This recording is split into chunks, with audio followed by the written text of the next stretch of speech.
Hello ladies and gentlemen, and welcome to today's video where I've put on my tiara and clearly got dressed up for the occasion in a nice t-shirt. Today we are going to be talking about The Crown by Kiera.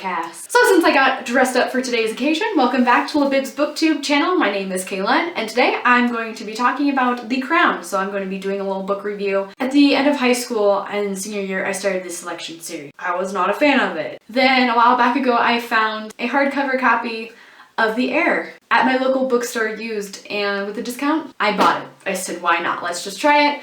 I rated it 3 out of 5 stars, and so today I'm going to talk about The Crown, which I rated 2 out of 5 stars. Overall thoughts and feels? I was kind of satisfied until the very end, and then I was like, so stupid, docked a complete star off. The way she could have executed things in the ending, it could have been a totally 3.5 star out of me. It would have been my favorite of the series, but sadly, it fell very flat. So let's get started. I got some notes on my handy dandy notebook, and let's get into it. So this book takes place off where the last book started. So America's still in her coma, and Elin's like, I'm gonna change forever and be like this perfect little angel now and be so open to everything, and I'm gonna finish the selection. Yeah. So, by page 7, I was Team Hale. I later regretted that decision because I was rooting for Hale because I'm like, in my mind, he seemed like a cute kid, like he was gonna get everything done, and I was really excited for him. But then, later we'll get into it. By page 17, her brattiness is still relevant, saying, I suggest you remember who's in charge. Okay, Miss Bossy Pants. Then we get to like 132 pages in this book out of 278 pages,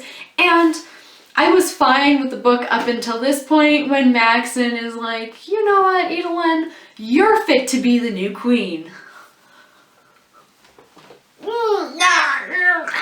No, she is not, Maxon. What are you doing? What are you thinking? Why? She is no fit to be like any queen of whatsoever. She's not even really fit to be a princess just because of the last book. Have you not read The Heir, Prince Maxon? Because literally she was just a snotty, snooty brat in the last book for 300 and whatever pages. And you're just like, you know what? Her character development is really skyrocketed lately. Let's make her queen. This is where I insert a facepalm, and I'm just like... Then we get to, I think, is my favorite quote in the whole book. Page 142, stating, my faith in the crown has been at least temporarily restored. And then I'm like, what the hell is wrong with this journalist dude? Because did he just not read The Heir like Prince Maxon in America? Like, oh, and America's out of her like coma by this point, by the way. And I'm just like thinking, why is this journalist thinking it's temporarily restored? No, it is not. No, because we put her in charge. And then we get to page 150 and we find out that Hale's gay, and I'm like, crap. I really liked him. And then he falls in love with the contestant that I'm like, why did we even still have around? But I'm like, whatever. And then we get to page 174, and that's when Elin is crowned queen. And I'm just like, oh crap. Here is where the country is about ready to head down a steep, deep, dark hole. And then we get to page 244, and this is what I have to say.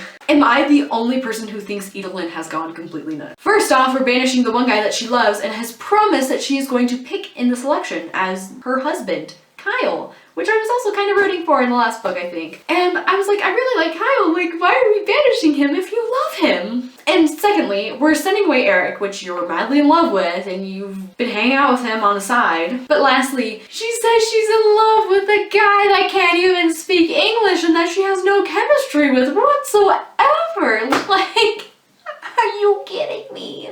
I said, what the flying F word?